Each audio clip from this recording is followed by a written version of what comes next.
네, 오늘 아침에 새로 들어온 소식들도 알아보겠습니다. 보도국 연결합니다. 안태훈 기자, 올해 서울에서 분양된 아파트 값이 오른 게 지난해와 비교를 해서 1%대라고 하는데 최근 4년 사이에 가장 낮았다고요? 왜 그런 걸까요? 네, 그렇습니다. 부동산 시장 분석업체 부동산 인포의 분석에 따른 결과입니다. 올해 서울 아파트 분양값은 지난해 대비 1.8% 올랐습니다. 이는 최근 4년 내 앞서 말씀하신 것처럼 최저치입니다.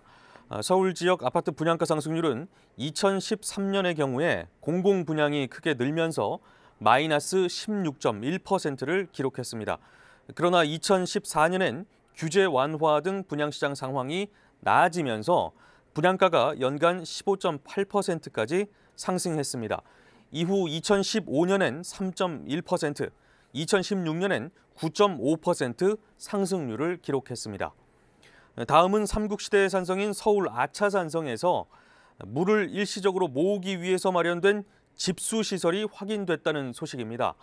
조사단은 아차산성 일대 3차 발굴조사 결과라면서 이 같은 내용을 전했고요. 조성된 시점은 6세기 후반으로 분석했습니다.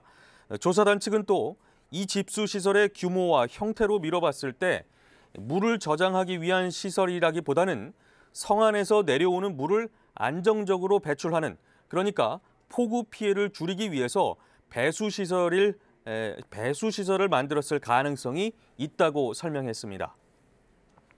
네, 그리고 통계청 발표 내용도 있네요. 일할 능력이 있지만 일을 하지 않고 있는 20대 인구, 지난달에 역대 가장 많았다고요? 네, 통계청에 따르면 비경제활동 인구 중에서 이 쉬었음으로 분류되는 20대 인구가 28만 4천 명으로 11월 기준으로 역대 최대치를 기록했다는 것입니다. 지난해 같은 달과 비교해도 4만 8,500명이 증가했습니다. 여기서 쉬었음은 일할 능력이 있지만 말 그대로 특별한 이유 없이 쉬는 이들을 말합니다. 그러니까 구직 활동을 하는 실업자와는 다른 개념입니다. 통계청 측은 전반적인 청년 고용 상황이 좋지 않다는 점이 작용했다고 분석했습니다. 끝으로 국가로부터 고용보험과 국민연금 보험료를 지원받는 저임금 근로자가 올해 150만 명에서 내년에는 225만 명으로 크게 늘어날 것이란 분석이 나와서 전해드리겠습니다. 내년에 최저임금이 오르면서 이들 보험료를 지원받는 월 소득 기준이 올해 140만 원에서 내년엔 190만 원으로 상향 조정된 데 따른 것입니다.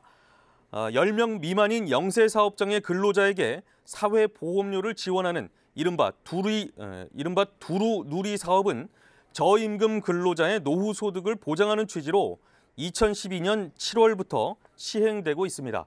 지금까지 아침엔 지금 JTBC 안태훈입니다.